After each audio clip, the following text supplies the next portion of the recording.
नमस्कार, बहुत स्वागत है आप सभी का। मैं हूं आपके साथ अंजलि सिंह और आप देख रहे हैं हमारा खास शो तब क्या होगा। देखिए, पैतृक संपत्ति के बंटवारे को लेकर छोटी छोटी बातों पर परिवारों में जंग छिड़ जाती है जो सालों साल चलती रहती है। कई मामलों में खून के रिश्तों के बीच ऐसी दरारें पड़ जाती हैं जो कभी भर ही नहीं पाती। ऐसे हालात से बचने के लिए एस्टेट प्लानिंग बहुत जरूरी है। आज इसी पर हम बात करेंगे। तो आज के शो में हम ये जानेंगे कि पिता की संपत्ति में बेटी का कितना हक है। क्योंकि ये कहा जाता है कि देखिए, पिता की संपत्ति में अगर बेटा है तो बेटे का तो हक रहता है, लेकिन बेटी का कितना हक है ये हम जानेंगे ऑन द शो। इसके अलावा हम ये भी बात करेंगे कि वसीयत और फैमिली ट्रस्ट में क्या बेहतर है। तो देखिए, ये भी बहुत ज़्यादा जानना ज़रूरी है। इसके अलावा हम बात करेंगे बेटी की संपत्ति को पति के दावों से कैसे बचाएं। तो बेटी की संपत्ति को पति अगर कोई इसी तरीके का दावा करता है तो कैसे बचाया जाए, इसके बारे में भी विस्तार से हम जानेंगे। वहीं हम ये भी जानेंगे कि पति या ससुराल के दावों से आखिरकार कैसे बचाव हो सकता है। वहीं परिवार की शांति के लिए एस्टेट प्लानिंग क्यों जरूरी है। और देखिए, बहुत ज़्यादा जानना आपके लिए भी ज़रूरी है कि स्टेट प्लानिंग करनी है, लेकिन अगर परिवार में शांति बनाए रखना है तो ये ज़रूरी क्यों हो जाता है, ये हम विस्तार से चर्चा करेंगे। लेकिन उससे पहले, दिल्ली के एक परिवार में पिता की मृत्यु के बाद वसीयत न होने से बेटियों और बेटों के बीच पैतृक संपत्ति पर विवाद शुरू हो गया। देखिए, दिल्ली के व्यवसायी राजेश वर्मा की मृत्यु साल 2018 में बिना वसीयत की हुई। उनकी 2 बेटियां और 1 बेटा है। संपत्ति के बंटवारे को लेकर मतभेद पैदा हो गया। बेटियों ने दावा किया कि उन्हें पिता की संपत्ति में बराबर हिस्सा मिले, जबकि बेटा संयुक्त परिवार की संपत्ति होने का हवाला दे रहा था। मामला कोर्ट तक पहुंचा और पिछले 6 साल से यह कानूनी लड़ाई जारी है। अगर वसीयत या फैमिली ट्रस्ट पहले से बना होता तो ये विवाद टल सकता था। तो देखिए, ये जो विवाद है वो टाला जा सकता था। और तमाम ऐसी कहानियां होती हैं, तमाम ऐसे विवाद होते हैं जो कि परिवारों में खड़े हो जाते हैं जब सही समय पर वसीयत जो है वो नहीं बनाई होती है।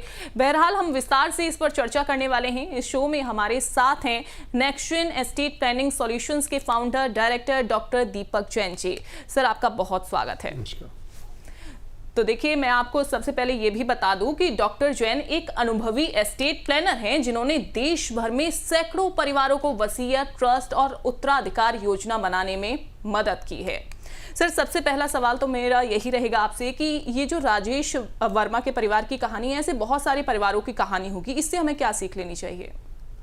तो इससे पहली सीख ये लेनी चाहिए कि बेटियों का हक बराबर है जो बेटों का हक है। राइट, इंडियन कानून बेटियों को सेम राइट्स देता है जो बेटों को देता है। वैसे तो ये कानून जो होते हैं रिलीजन बेस्ड होते हैं, पर सब रिलीजन्स में बेटियों का अधिकार है, बराबर के अधिकार किसी में है किसी में कम है, पर हिंदूज़ में बराबर का अधिकार है। दूसरा, अधिकार कागज़ पे देने से दिया जाता है, अधिकार मानने से नहीं दिया जाता। राइट, तो अगर आप चाहते हो कि आपकी बेटी को कुछ मिले आपके बाद या देना चाहते हैं तो उसको प्रॉपरली प्लान करिए, उसको कागज़ पे उतारिए और उसे लीगलाइज करिए। राइट, और अपने बच्चों में एज्यूम ना करें कि वो आपस में मिल बांट के सब कर लेंगे। एज्यूम ये करें कि जो हम करके जाएंगे वही होगा। तो हमें ये विवाद को बचाना है। बिल्कुल। लेकिन अगर फ्यूचर में इसी तरीके का अगर कुछ विवाद हो जाता है तो ऐसे में माता पिता अपनी बेटियों के लिए आसान और निष्पक्ष इनहेरिटेंस प्रोसेस की जो प्रक्रिया होती है उसे कैसे सुनिश्चित करें? तो इसमें उनको सबसे पहले डिसाइड करना होगा कि वो बेटियों में किस तरीके से बंटवारा करना चाहते हैं। फिर कुछ कागज़ तैयार करने पड़ेंगे एस्टेट प्लानिंग। तो पहला उनको एक विल तैयार करनी चाहिए और विल में स्पष्ट रूप से लिखना चाहिए कि ये वाला हिस्सा मैं अपनी बेटियों को दे रहा हूँ और ये हिस्सा इनको एज सेपरेट प्रॉपर्टी मिलेगा इनका। राइट, तो इनका जो अधिकार है इस संपत्ति पे, ये इनकी एज सेल्फ एक्वायर्ड प्रॉपर्टी है और इनके पति या किसी और का इस पे कोई अधिकार नहीं होगा। राइट, और मैं अपने बच्चों में ये क्यों बांट रहा हूँ, लॉजिक क्या है कि मेरे लिए बेटे और बेटी बराबर हैं। मैं इसमें वो रीज़न भी लिखो, जैसे कि आपकी वो जो रीज़न है why you are giving it equally, वो भी बिल्कुल क्लियरली मेंशन हो उस डॉक्यूमेंट में। तो आपको विल बनानी चाहिए प्रॉपर तरीके से, विल को प्रॉपरली अपडेट करना चाहिए time to time, right. Private family trust बनानी चाहिए अगर आपको ये इस बात का शक है कि भाई इस पे और लोगों का अधिकार ना हो जाए, आपके बेटी से कोई बरगला कर या बहला फुसला के ये संपत्ति ले ले या इमोशनली ब्लैकमेल करके ले ले, तो उसमें private family trust is better than will. तो बेसिकली आपको जो लीगल स्ट्रक्चर है वो क्रिएट करना है, और उससे पहले जो ज़्यादा महत्वपूर्ण है, आपको डिसाइड करना है मुझे क्या करना चाहता हूँ। बिल्कुल, तो डिसाइड करना है, और साथ ही अगर आप जो डॉक्यूमेंट्स रेडी कर रहे हैं या फिर जो जिसमें आप लिख रहे हैं, ये बता रहे हैं कि बेटी की संपत्ति इतनी है, उसमें ये ज़रूर मेंशन कर दे कि शादी के बाद बेटी की संपत्ति पर उसके हस्बैंड का या ससुराल पक्ष का किसी भी तरीके का कोई हस्तक्षेप जो है वो नहीं होगा, और वो उसकी खुद ही सेल्फ एक्वायर्ड प्रॉपर्टी। बिल्कुल। लेकिन सर, बेटी की विरासत की सुरक्षा में पारिवारिक समझौते और ऐसे में वसीयत और ट्रस्ट जैसे कानूनी उपाय क्या भूमिका निभा सकते हैं? तो सबसे पहले वसीयत की बात करते हैं, विल। अगर पेरेंट्स की विल डॉटर के फेवर में हो, राइट, तो डॉटर को उसकी एश्योरेंस मिल जाती है कि हाँ मुझको ये संपत्ति मिलेगी, राइट। हमने बहुत बार देखा है कि ज़्यादातर लोग विल नहीं बनाते, वो एज्यूम करके चलते हैं कि हमारे बच्चों के बीच में समझौता हो जाएगा हमारे बाद। आपको ऐसा नहीं करना चाहिए, आपको प्रॉपर एक विल बनाकर अपने एसेट्स को प्रॉपरली डिवाइड करके ट्रांसफ़र करना चाहिए। दूसरा, ट्रस्ट। अगर आपको लगता है कि मेरे बाद में इस संपत्ति को सुरक्षित करना चाहता हूँ और अपनी बेटी को इस तरीके से सुरक्षित करना चाहता हूँ कि कोई इससे संपत्ति ले ना पाए, ये इमोशनल ब्लैकमेल या और चीज़ों से इस संपत्ति किसी और को ना दे दे, या ये इसे ठीक से खर्च कर पाए और ये सुरक्षित रहे इसके और इसके आगे आने वाले परिवार के लिए, तो ट्रस्ट एक बेहतर उपाय है ना। तो हम ज़्यादातर क्या कहते हैं, एक ट्रस्ट बनाइए बेटी के नाम और विल को ट्रस्ट के फेवर में कर दीजिए। विल में लिख दीजिए मेरे बाद ये बेटी की ट्रस्ट है, इसके फेवर में विल चली जाएगी, राइट। तीसरा, आपने बहुत अच्छा एक डॉक्यूमेंट का जिक्र किया, फैमिली सेटलमेंट डीड, राइट। जब आप आज जिंदा हैं, राइट, आपको कोशिश करनी चाहिए कि आपके परिवार में जो बेटा बेटी जो और भी परिवार के सदस्य उनमें एक सेटलमेंट क्रिएट हो जाए, एक एग्रीमेंट क्रिएट हो जाए कि हम आपके बच्चे हैं और हम ये डिसाइड करते हैं कि आपके बाद ऐसा ऐसा होगा और हमें इससे कोई आपत्ति नहीं है, ये इसका होगा ये मेरा होगा। ये एक फैमिली सेटलमेंट डीड बन जाती है, और इस डीड की बहुत ज़्यादा इंपॉर्टेंस है, क्योंकि ये दो चीज़ें करेगी। पहली चीज़ क्या करेगी, ये फैमिली एग्रीमेंट क्रिएट करेगी आपके लाइफ टाइम में, जो विवाद बाद में होना था उसको ये प्रिवेंट करेगी। दूसरा, जिसने इस डीड पे साइन कर दिया वो इससे बाउंड हो जाएगा, राइट। वो इससे बाउंड हो गया कि उसने अगर साइन कर दिया कि हाँ ये इसका है ये मेरा है, तो वो एप्लीकेबल है, वो उससे निकल नहीं सकता। तो ये इंश्योर करेगा। एक तो है ना, विल तो होगी आपकी डेथ के बाद, ये हो गया डेथ से पहले।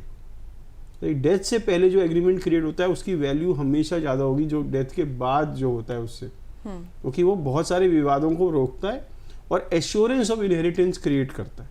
बिल्कुल। लेकिन सर, अगर किसी केस में अगर बेटी के जो पिता हैं उनकी वसीयत किए बिना ही अगर मृत्यु हो जाती है, तो कौन से कानूनी कदम जो हैं वो उठाए जा सकते हैं, और ऐसे मामलों में संपत्ति का बंटवारा किस तरीके से फिर होता है? तो इसे हम कहते हैं इंटेस्टेट डेथ, राइट। बिना विल की डेथ जो होती है उसको हम कहते हैं इंटेस्टेट डेथ। अब इंटेस्टेट डेथ पे सक्सेशन लॉज के अनुसार संपत्ति बढ़ती है, राइट। और ये सक्सेशन लॉ इस बात पे डिपेंड करते हैं कि आपका धर्म क्या है, रिलीजन क्या है। तो सपोज जो पिता था वो एक हिंदू था, तो ये हिंदू सक्सेशन एक्ट 1956 के हिसाब से डिवाइड होगी। हिंदू सक्सेशन एक्ट 1956 में अलग अलग क्लास ऑफ हेयर्स होते हैं, क्लास 1, क्लास 2, एग्नेट, कॉग्नेट। अब मैं आपको बताऊँ क्लास 1 लीगल हेयर्स कौन होते हैं, एक हिंदू मेल के। तो एक हिंदू मेल के जो क्लास 1 लीगल हेयर्स हैं, उसकी मदर, उसकी वाइफ और उसके बच्चे। समझ लो एक मदर है, एक वाइफ है, एक बेटा और एक बेटी है, तो समझ लो 4 सदस्य हो गए। उसकी संपत्ति इन चारों में बराबर बढ़ जाएगी अगर उसने विल नहीं बनाई। यही लॉ है। इसका मतलब बेटे और बेटी का अधिकार बराबर है, पर वो अधिकार माँ और पत्नी के साथ बढ़ जाता है, राइट। तो ये हिंदू सक्सेशन एक्ट है। मुस्लिम्स में वो कहते हैं कि पहले वाइफ को मिलेगा, पेरेंट्स को मिलेगा, और बची हुई संपत्ति इस तरीके से डिवाइड होगी कि हर बेटी का हिस्सा आधा होगा भाई से या बेटे से, राइट। क्रिश्चियंस में 1/3 आपके स्पाउस को मिल जाता है, 2/3 आपके बच्चों में बढ़ जाता है। तो इनमें से सब में इसका मतलब बेटियों का अधिकार है, कम या ज़्यादा अलग बात है, पर सब में, सारे रिलीजन्स में इंडिया में बेटियों का अधिकार है। इसका मतलब जेंडर बायस नहीं है रिलीजन, आपका अधिकार। अब आपने मुझसे क्वेश्चन पूछा ये अधिकार मैं कैसे सुनिश्चित कर सकता हूँ, इसको एनफोर्स कैसे कर सकते हैं। तो सबसे पहले अगर आपके पिता की डेथ हुई बिना विल बनाए, तो आपको उनके लिस्ट ऑफ एसेट्स क्रिएट करने पड़ेंगे कि इन पे ये सामान था। फिर आप एक लीगल हेयर सर्टिफिकेट बनाएं, राइट। आप अपने जो तहसीलदार होते हैं या सब ये SDM होते हैं उसके ऑफिस में जाएं और लीगल हेयर सर्टिफिकेट के लिए अप्लाई करें, क्योंकि आप एक लीगल हेयर हैं, आपको प्रूव करना पड़ेगा। जब आपने ये प्रूव कर दिया कि मैं लीगल हेयर हूँ, फिर आप संपत्ति के बंटवारे का या तो आप कानूनी दरवाजा खटकाएं, कोर्ट में जाके बोलें, या बाकी लीगल हेयर से कहें कि मेरा इस पे ये अधिकार है, हम इस पे एग्रीमेंट क्रिएट करते हैं, राइट। और उसके अनुसार उसको डिवाइड करने की बिल्कुल। लेकिन सर अगर कोई लड़की मैरिड है, अब ऐसे में आर्थिक रूप से वो स्वतंत्र भी है, जाहिर सी बात है, तो क्या इसे भारतीय कानून के तहत अपने परिवार की संपत्ति में अपने हिस्से का दावा करने का उसका अधिकार हो जाता है, वो प्रभावित करता है क्या? देखो, आपके आर्थिक स्वतंत्रता का आपके जन्म से हुए अधिकार पे कोई फर्क नहीं पड़ता, राइट। तो आर्थिक आप स्वतंत्र हैं नहीं हैं, आप पे फाइनेंशियल फ्रीडम है, आप कमाते हैं नहीं कमाते, आप पे एग्जिस्टिंग क्या प्रॉपर्टी है, इससे आपके अधिकार पे कोई फर्क नहीं पड़ता।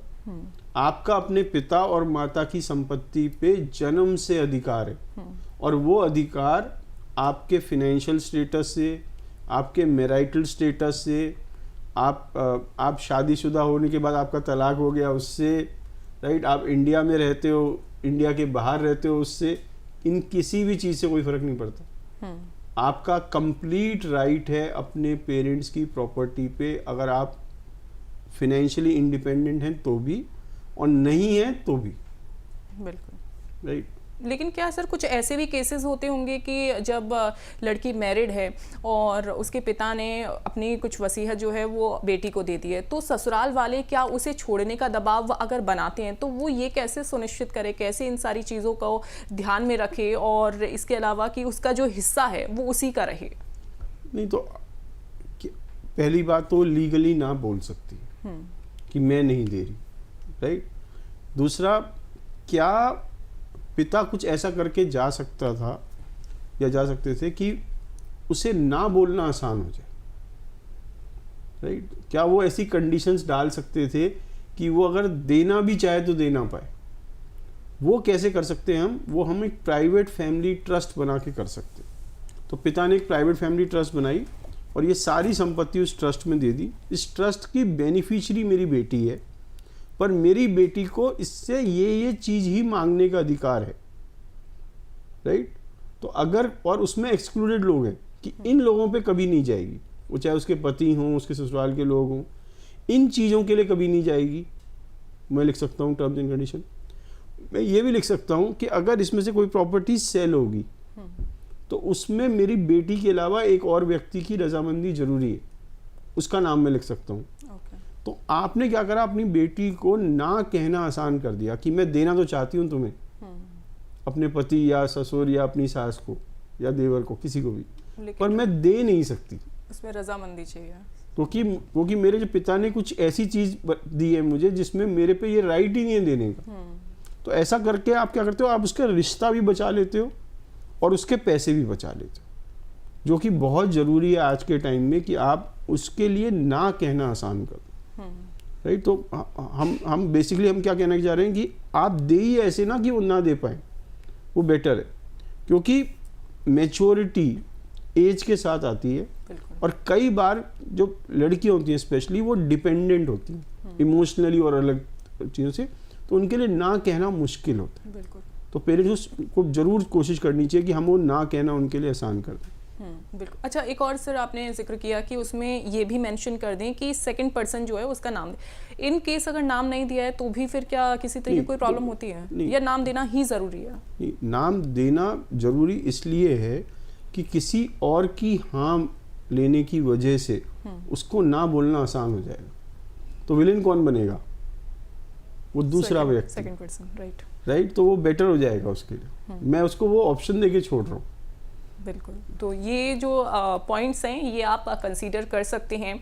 इसके अलावा देखिए, आपको अपने कुछ सवाल पूछने हैं, तो आप अपने सवाल कैसे पूछ सकते हैं वो भी हम बताएंगे, और साथ ही इस शो से आप कैसे जुड़ सकते हैं वो भी आपको हम बताएंगे, क्योंकि बहुत सारे दर्शक होते हैं जो ये जानना चाहते हैं कि उनके मन में जो सवाल है उसका आंसर उनको कैसे मिले। तो देखिए, ये आप जान लीजिए कि बहुत ही आसान सा तरीका है हमारे इस प्रोग्राम में जुड़ने का। सबसे पहले तो आपको अपना मोबाइल उठा लेना है, व्हाट्सएप पर जाना है, और उसके बाद आपको लिखना है एस्टेट, जो कि एस्टेट प्लानिंग हमारा ये पूरा शो है। अब आपको एस्टेट लिखना है और उसके बाद अपना सवाल टाइप करके हमें भेज देना है 9354027995। इसके अलावा आप देखिए यूट्यूब के जरिए, फेसबुक के जरिए, एक्स हैंडल के जरिए भी जुड़ सकते हैं। यूट्यूब के जरिए अगर आप जुड़ना चाहते हैं तो आप हमारे शो में जो है, हमारा जो शो है उसमें आप जाइए कमेंट सेक्शन में, और उसके बाद आप अपना सवाल पूछ सकते हैं। एक और बहुत ही महत्वपूर्ण बात जिसमें आप ये देखेंगे कि डिस्क्रिप्शन में डॉक्टर दीपक जैन का नंबर भी मेंशन होगा। उस नंबर पर डायरेक्ट आप दीपक सर से कांटेक्ट कर सकते हैं, उनसे अपना सवाल जो है वो पूछ सकते हैं। आपके मन में अगर कोई भी दुविधा है, कोई भी आपके प्रॉब्लम चल रही है, तो डायरेक्ट सवाल अपना पूछ सकते हैं।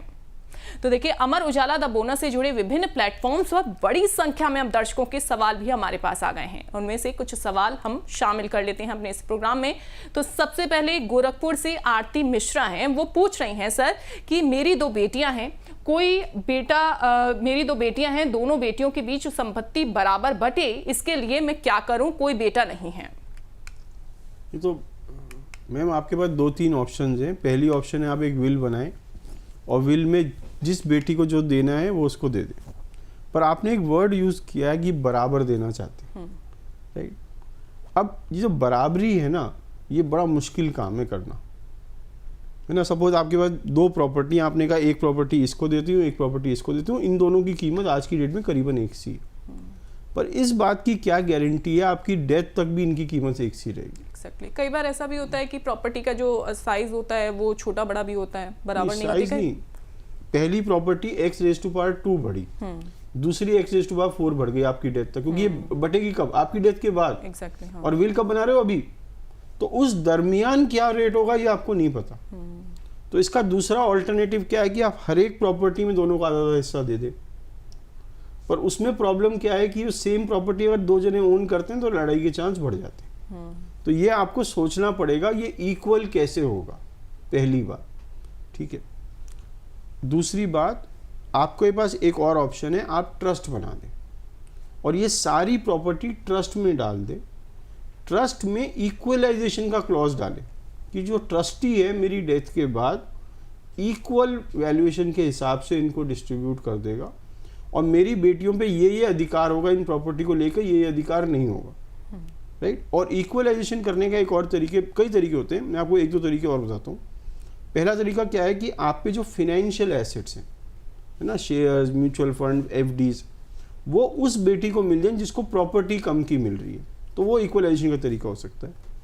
दूसरा तरीका क्या हो सकता है कि आप एक इंश्योरेंस पॉलिसी खरीदें, life insurance policy, term plan, right, या होल लाइफ प्लान, और जिस बेटी को पैसा कम मिल रहा है उसको इसका क्लेम का अमाउंट चला जाए, तो इक्वलाइजेशन हो सकता है। पर उसके लिए आपको थोड़ा सा सोच विचार करके उसका पूरा सिस्टम बनाना पड़ेगा, क्योंकि आपने कहा इक्वल, राइट। पर मैं हमेशा कहता हूँ इक्वल करने के लिए विल प्लस ट्रस्ट, खाली विल नहीं, विल प्लस ट्रस्ट का जो ऑप्शन है वो बेहतर है, क्योंकि वो आपकी डेथ के टाइम इक्वलाइज कर देगा। अगर आप विल आज बनाएंगे तो आपको इक्वल आज करना पड़ेगा, जो कि असंभव है जब तक कि आप सेम प्रॉपर्टीज में आधा हिस्सा नहीं देंगे। बिल्कुल, तो अगर दोनों ही बच्चियों में अगर आप अपनी प्रॉपर्टी को बांटना चाहती हैं तो विल के साथ आपको ट्रस्ट बनाना भी बहुत ज़्यादा ज़रूरी है। एक और सवाल हम लेते हैं अजमेर से विजय शेखावत, वो पूछ रहे हैं सर कि मेरी बेटी विदेश में रहती है, उसकी विरासत आसानी से ट्रांसफ़र हो सके, इसके लिए क्या करना चाहिए। और बहुत सारे ऐसे पेरेंट्स होते होंगे जिनकी जो बेटियाँ हैं वो बाहर रहती है, कई बार वो आ भी नहीं पाती हैं, तो ऐसे केस में क्या करें। नहीं, अब सबसे पहले देखते हैं रिस्क क्या है। मतलब एक बेटी जो इंडिया में रहती है और एक बेटी जो बाहर रहती है, फ़र्क क्या पड़ा। 2-3 चीज़ों में फ़र्क पड़ा। पहला फ़र्क ये पड़ा कि क्योंकि ये बेटी बाहर है, इसको अपने नाम प्रॉपर्टी को ट्रांसफ़र कराना मुश्किल होगा मेरी डेथ के बाद, ये पहला प्रॉब्लम है।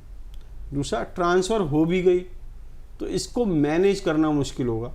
इंडिया में प्रॉपर्टी बाहर रह के संभालना मुश्किल है और इसके ऊपर कब्जा वगैरह वो बहुत सारी चीज़ें हैं जिसका डर बना रहता है। तीसरी एक और प्रॉब्लम, और वो भी बहुत बड़ी प्रॉब्लम, कई कंट्रीज़ में इनहेरिटेंस टैक्स है, डेथ टैक्स है। तो मेरी डेथ के बाद जब उसको प्रॉपर्टी मिली उसको अपनी सरकार को टैक्स देना पड़ा जिस कंट्री में वो रह रही है। और कई कंट्रीज़ में ग्लोबल टैक्सेशन है कि आपकी इनकम वर्ल्ड में कहीं पे भी हो, आपको जिस कंट्री में आप रह रहे हो वहाँ पे आपको टैक्स देना ही पड़ेगा। ये सारे इश्यूज हैं when it comes to a non resident Indian daughter being the beneficiary. एक और आपको इशू देखना पड़ेगा, क्या भारत में उसको संपत्ति होल्ड करने का अधिकार है? दूसरा, अगर वो कल को इस संपत्ति को बेचती है तो कितना पैसा बाहर ले जा सकती है उसका? तो ये सारे इश्यूज नॉन रेजिडेंट इंडियंस के साथ हो जाते हैं। इन इश्यूज को ओवरकम करने के लिए प्राइवेट फैमिली ट्रस्ट बहुत अच्छा साधन है, क्योंकि प्राइवेट फैमिली ट्रस्ट में मैं अपने जीते जी टाइटल ट्रांसफ़र कर दूंगा ट्रस्ट में। तो मेरी बेटी को मेरी मृत्यु के बाद यहाँ आके कुछ ट्रांसफ़र नहीं कराना, क्योंकि ऑलरेडी ट्रांसफ़र है ट्रस्ट में और ट्रस्ट डॉक्यूमेंट से वो नई मालिक बन जाएगी। तो पहली जो मैंने कहा कि चेंज करना मुश्किल होता है, वो आपने अपने जीते जी कर दिया। दूसरी प्रॉब्लम हमारी क्या थी कि वो मैनेज कैसे करेगी। तो इंडिया में एक ट्रस्टी अपॉइंट कर सकती है जो उसके बिहाफ पे मैनेज करे, क्योंकि प्रॉपर्टी का मालिक एक ट्रस्ट है तो इस पर कब्जा वगैरह वो सब चांसेस कम हो जाते हैं। तीसरा, क्योंकि ये प्रॉपर्टी उसके नाम आई नहीं तो इसको अपनी कंट्री में इस पर इनहेरिटेंस टैक्स नहीं देना पड़ेगा, क्योंकि ये प्रॉपर्टी इसके नाम नहीं आई, इस पर ग्लोबल टैक्सेशन नहीं लगेगा। तो आपकी सारी प्रॉब्लम्स का आंसर क्या है? ट्रस्ट। फिर मैंने कहा कि इसमें इशू क्या है, जो दो इश्यूज हमने बताए कि अगर कल को ये सेल होती है प्रॉपर्टी तो कितना पैसा ले जा सकते, चाहे इंडिविजुअल के नाम पे हो चाहे ट्रस्ट के नाम हो। फेमा का एक्ट कहता है कि आप $1 मिलियन तक पर ईयर ट्रांसफ़र कर सकते हो इंडिया में without RBI permission on a capital asset sale. तो आपका कोई घर उसने बेचा तो $1 मिलियन का मतलब हो गया करीबन 8.5 करोड़ रुपए, वो per annum every financial year वो निकाल सकते हैं, राइट। तो ये इनको सोचना पड़ेगा। अच्छा सर, एक और यहाँ पर मेरा डाउट है, मान लीजिए कि विल बना दी और उसमें ये मेंशन ही नहीं किया कि मेरी बेटी जो है वो विदेश में रहती है, और उसके बाद क्योंकि कई बार ऐसा भी होता है ना कि विल बन जाती है या फिर प्लानिंग ही नहीं होती है बाहर, या वो विदेश बाद में चली गई, हाँ, या फिर उसकी शादी हुई वो अपने हस्बैंड के साथ चले गई, बाद में सेटल हुए वो विदेश में जाके, तब ऐसे केस में क्या करें? नहीं, अब पहली चीज तो विल में ये लिखना जरूरी नहीं है कि वो NRI है या नहीं है। अगर बेटी है आप उसे देना चाहते हो, कहीं की भी हो, आप उसको दे सकते हो, कहीं भी रहती हो, राइट। मेरी प्रॉब्लम क्या है कि अगर वो NRI हो गई तो आप इन इश्यूज से उसको बचाने के लिए क्या करते हो? तो वो ट्रस्ट आप कर सकते हो, तो ट्रस्ट कर सकते हो, राइट। अगर वो मतलब NRI होने से आपका अधिकार खत्म नहीं होता, या आपने NRI मेंशन नहीं किया डॉक्यूमेंट में, इससे आपका अधिकार खत्म नहीं होता, तो वो तो प्रॉब्लम नहीं है। प्रॉब्लम ये कि जो उसको बाकी इश्यूज जो हो रहे हैं, जो मैंने अभी बात करी, उसको बचने के लिए आपने क्या प्लानिंग करी हुई? बिल्कुल।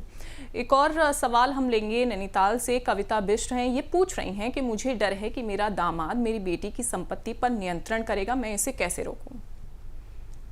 तो सबसे आसान तरीका है बेटी को ही नियंत्रण मत दो, राइट। तो कंट्रोल आप अपने पास रखो और अपने बाद उसको अपनी ट्रस्ट को दे दो, और ट्रस्ट में रूल्स एंड रेगुलेशंस बताएं, राइट, कि ये संपत्ति ऐसे से यूज़ हो सकती है, इसकी ये संपत्ति बिक नहीं सकती, इसकी खाली इनकम मेरी बेटी को जाए अगर वो मांगे तो। अगर कल को बेचने की नौबत आए तो एक तीसरे व्यक्ति की सहमति ज़रूरी है, जिसको हम प्रोटेक्टर कहते हैं, राइट।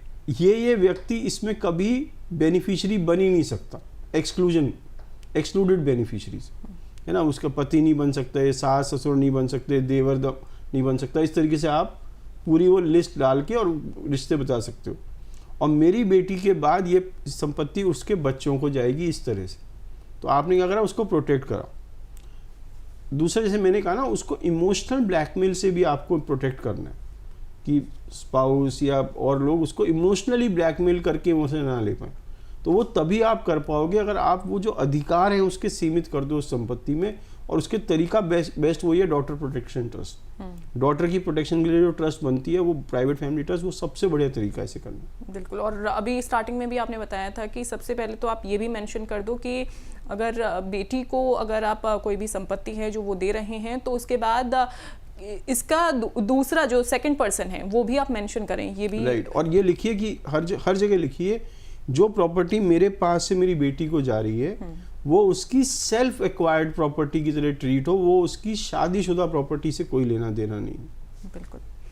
तो उम्मीद करते हैं आपको अपने सवालों के जो जवाब हैं वो मिल गए होंगे। सर, अगर कोई बेटी डाइवोर्सी है, तलाकशुदा है, तो इसका उसकी बायोलॉजिकल फैमिली से की विरासत के अधिकारों पर क्या प्रभाव पड़ेगा, और इसका पूर्व पति उसके हिस्से पर क्या कोई किसी तरीके का दबाव रहता है जो एक्स हस्बैंड है?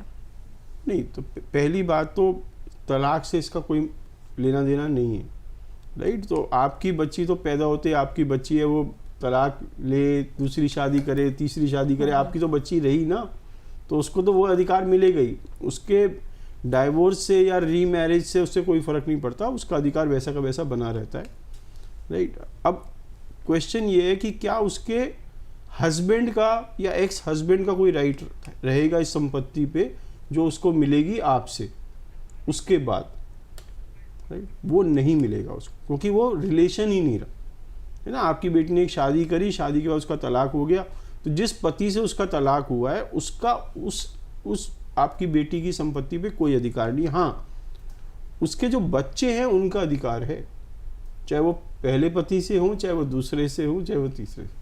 बिल्कुल सर। लेकिन अगर कोई भी जैसे कोई एनआरआई बेटी है, भारत में विरासत का दावा करते समय कानून विदेश में रहने वाली जो एनआरआई बेटी हैं उनके साथ किस तरीके का जो बिहेवियर है वो रहता है, और क्या उन्हें किसी विशेष प्रॉब्लम्स या किसी चुनौती का सामना उन्हें करना पड़ता है? मैम, चुनौतियाँ तो मैंने आपको बता दी कि नॉन रेजिडेंट इंडियन डॉटर्स को क्या क्या चुनौती है, उसको एनफोर्स करने में चुनौती है। वो बाहर रह रहे हैं, बार बार इंडिया आएँ, कानून का दरवाजा खटखटाएँ, राइट, केस फाइल करें, केस को लड़ें कैसे, वो सब इश्यूज आते हैं, राइट। उसका निवारण का तरीका सबसे बड़े तो पेरेंट्स के पे था कि वो जीते जी ट्रस्ट बनाते और ट्रस्ट में ट्रांसफ़र कर देते। अगर पेरेंट्स ने ऐसा नहीं किया और डॉटर तब भी चाहती है एनफोर्स करना, राइट, तो वो पावर ऑफ अटॉर्नी दे सकती है इंडिया में किसी लॉयर या किसी रिश्तेदार को जिस पे वो ट्रस्ट करती है कि वो उसके बिहाफ पे ये केस फाइल करें और ये डॉक्यूमेंट्स क्रिएट करें। तो power attorney could be a very good option. और ये पावर अटॉर्नी जनरली हम कहते हैं कि ये पावर अटॉर्नी क्या होती है, इंटरनेशनल पावर अटॉर्नी है। तो ये जो लोकल आपकी काउंसलर जो लोकल एम्बेसी है वहाँ से, ये कंसुलेट से इसको आपको अटेस्ट करा के इंडिया भेजना होगा, और इसका एक सिस्टम होता है एप्लीकेबल करने का कि इंडियन सब रजिस्ट्रार ऑफिस में भी एक सिस्टम से ये एप्लीकेबल होगी। फिर किसी को अधिकार मिल जाएगा आपको रिप्रेजेंट करना अलग अलग ऑफिसेज में, अलग अलग कोर्ट्स में आपके बिहाफ पे, और आपको ये संपत्ति दिलाने का, राइट। इसमें कई जगह हम ना इंटरनेशनल नोटरी भी यूज़ करना पड़ेगा, जिसे कहते हैं अपोस्टाइल। तो कुछ डॉक्यूमेंट्स को जो आप इंटरनेशनल नोटरी के थ्रू आपको इस व्यक्ति पे भेजना पड़ेगा जिसको आपने पावर अटॉर्नी दी, और उसको वो एनफोर्स करके कोर्ट में पेश कर सकते। बिल्कुल। तो इन बातों का ध्यान आप रख सकते हैं। और देखिए दीपक सर बहुत ही विस्तार से आपको ये बता रहे हैं कि अगर आपकी बेटी है और आप वसीयत बनवाना चाहते हैं, किस तरीके से किन बातों का ध्यान आप रख सकते हैं। बेटी अगर विदेश में रह रही है तब आपको किन बातों का ध्यान रखना है। आपके अगर कोई सवाल हैं तो आप अपने सवाल भी देखिए पूछ सकते हैं। बहुत ही आसान सा तरीका है हमारे साथ इस प्रोग्राम में जुड़ने का, अपने सवाल जो हैं वो पूछने का। आपको बस करना ये है कि आपको व्हाट्सएप पर स्टेट लिखना है, अपना सवाल भेज देना है 9354027995 पर। इसके अलावा फेसबुक के जरिए, एक्सएनएल के जरिए और यूट्यूब के जरिए भी आप जुड़ सकते हैं। यूट्यूब में जाकर आप हमारे जो प्रोग्राम है उसमें जाकर आप कमेंट कर सकते हैं, अपना सवाल पूछ सकते हैं। और डिस्क्रिप्शन में देखिए सर का जो नंबर है वो नंबर भी मेंशन किया हुआ है, वहां पर डायरेक्ट आप दीपक सर से पूछ सकते हैं अपना सवाल। तो कुछ दर्शकों के सवाल भी हमारे पास आ गए हैं, उन सवालों को हम शामिल कर लेते हैं। हैदराबाद से सर मीना पूछ रही हैं कि मेरी बेटी तलाकशुदा है, उसकी वित्तीय सुरक्षा एस्टेट प्लानिंग से कैसे सुनिश्चित करूं? तो अगर आपकी डॉटर सिंगल है पोस्ट मैरिज, तो आपको सबसे पहले इंश्योर करना है कि आपके बाद जो आपकी संपत्ति है वो उस पर ठीक से पहुंच जाए और वो सुरक्षित तरीके से उसको लिविंग एक्सपेंसेस पे ऑफ करती है। उसके लिए आप क्या कर सकते हैं, एक प्राइवेट फैमिली ट्रस्ट बनाएं और अपनी विल जो आप इस डॉटर को देना चाहते हैं इस ट्रस्ट के फेवर में बना दें। इस ट्रस्ट में सेटलर जिसने ट्रस्ट बनाई वो आप होंगे, इसमें बेनिफिशियरी आपकी डॉटर होंगी या जीवित रहते तक आप और आपकी डॉटर दोनों हो सकते हैं बेनिफिशियरी, और इसमें ट्रस्टी आप और आपकी डॉटर होंगी।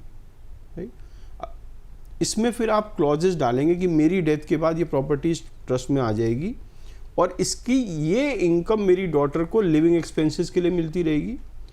अगर लाइफ में कुछ सिचुएशंस होंगी, जैसे उसकी कोई मेडिकल इमरजेंसी आ गई या उसने दोबारा शादी करना चाहिए या इस तरीके की चीज़ों के लिए, उसको इतने पैसा निकालने का अधिकार होगा इस ट्रस्ट में, पर बाकी पैसा उसकी लाइफ टाइम तक सुरक्षित रहेगा। ऐसा करके आप उसके जो सर्वाइवल एक्सपेंसेस हैं उसकी गारंटी दे रहे हैं और जो नेसेसरी लाइफ स्टेज इवेंट्स हैं उसके लिए आप उसको प्रोविजंस कर रहे हैं, जिससे कि आपकी मृत्यु के बाद भी इसकी संपत्ति सुरक्षित रहे उसके लिए। बिल्कुल। एक और सवाल को हम शामिल करेंगे सर। पुणे से रिया रहाणे पूछ रही हैं कि मैं सिंगल मदर हूं, बेटी की सुरक्षा के लिए ट्रस्ट या वसीयत में कौन सबसे ज़्यादा बेहतर रहेगा? तो अगर आप एक सिंगल मदर हैं तो आपको ट्रस्ट बनाना ज़्यादा फायदेमंद रहेगा, वो आपके उद्देश्यों को ज़्यादा पूर्ण कर सकता है। क्योंकि रिस्क क्या है सिंगल मदर का? पहला रिस्क ये है कि मेरी बच्चे की माइनॉरिटी में मेरी डेथ हो जाए। दूसरा रिस्क ये है कि कल को जब मेरा बच्चा बड़ा हो जाता है और उसकी शादी हो जाती है तो उसके स्पाउसेस से मेरी संपत्ति कैसे बच सकती है। इन सब चीज़ों के लिए प्राइवेट फैमिली ट्रस्ट आपकी मदद कर सकता है।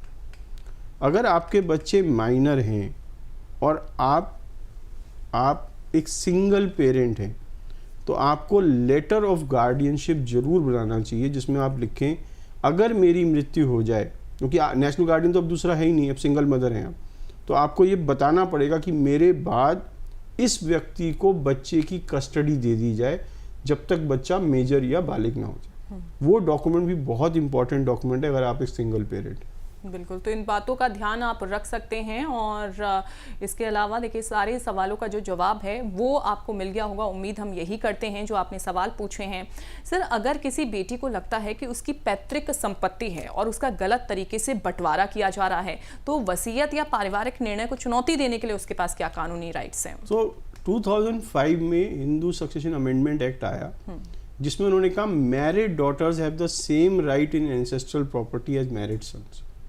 राइट, तो इसका मतलब अगर आपकी पैतृक संपत्ति है और आप एक बेटी हैं, चाहे शादीशुदा हो या ना हो, आपका समान अधिकार है, सेम राइट्स हैं जो आपके भाई का।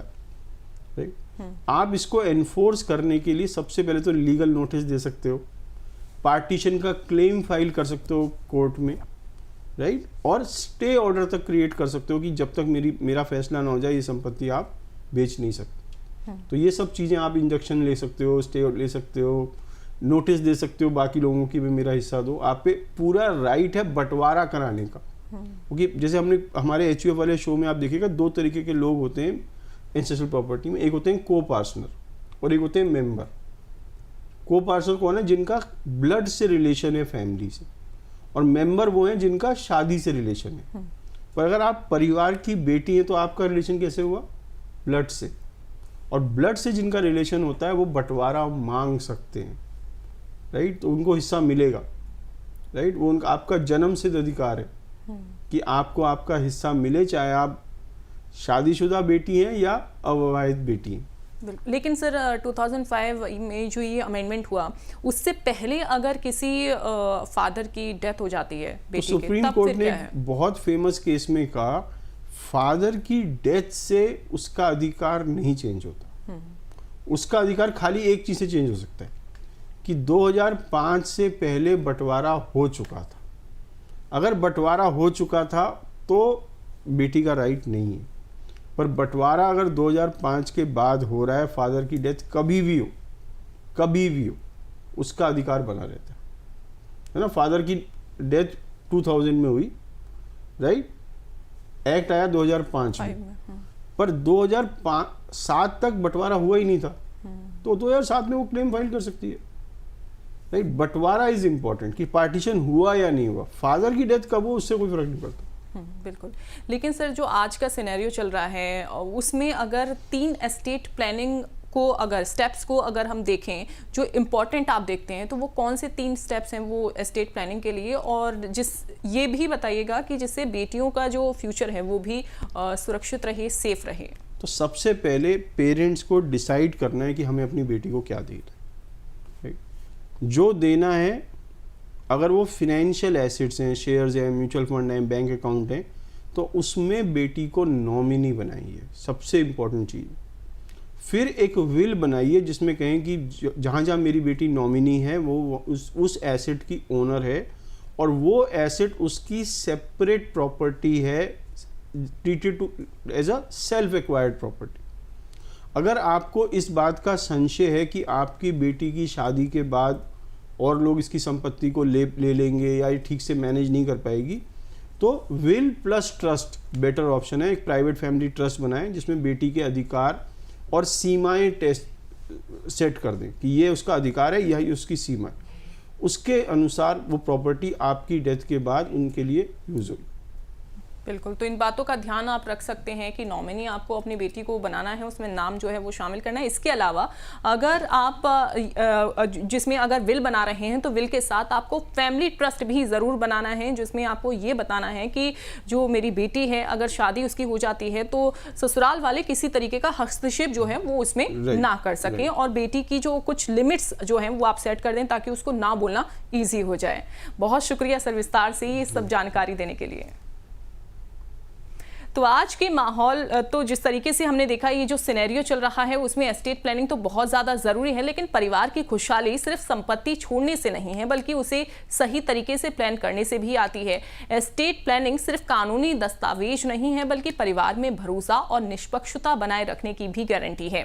इसलिए अगर आप चाहते हैं कि आपकी विरासत में किसी तरह का कोई भी विवाद ना हो तो आज ही एस्टेट प्लानिंग शुरू कर दें।